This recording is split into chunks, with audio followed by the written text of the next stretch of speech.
The touch after the parry is called a riposte. So once I beat the blade out of the way, I do my parry, I have the right to hit. I'm going to riposte and go for my touch. So let's go through the 4 basic parries. The opponent attacks in the high inside, the parry 4, which I just showed. If she was attacking on the outside, the other side of my blade towards my back, here I would do a parry 6. Now this is a little trickier. Here we're showing 2 lefties. Same difference if we had 2 righties.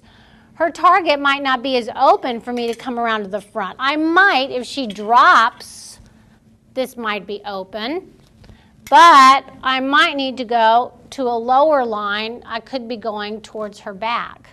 Remember, the back is also target.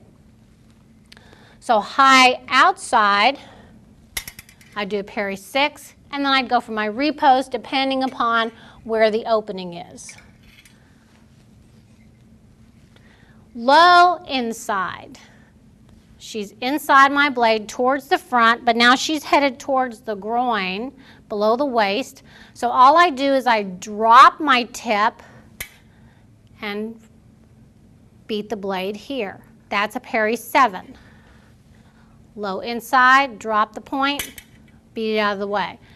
If she came low and I went to do a 4, I'd miss the blade, right? So I have to drop my blade and beat it out of the way. And then the low outside is an 8. She goes to the low outside again. If I did a 6, I'd miss her blade. So I drop my point and then I'd go for my hit. Now it's not always as simple as that, obviously. She attacks, I parry, I go for the hit. She might come back with a parry. And so we could end up doing this back and forth for a while, right? You don't want to continue to do that for a long time. So that's where you have to be a little trickier. And this is where you can start to use some of those attacks that we've already went over. So as an example, if she attacks my high inside, I do a parry 4. I go for my riposte. She goes to parry it. I can do a disengage and come over the top. She attacks. I parry. She goes for my blade. I go around. She comes around. I go here. So it's basically staying 1 move ahead of your opponent.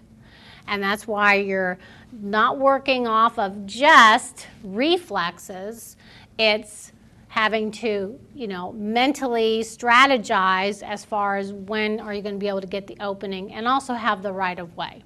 So that gives you some basic attacks, your 4 basic defensive actions, and a few little compound actions that you can add in.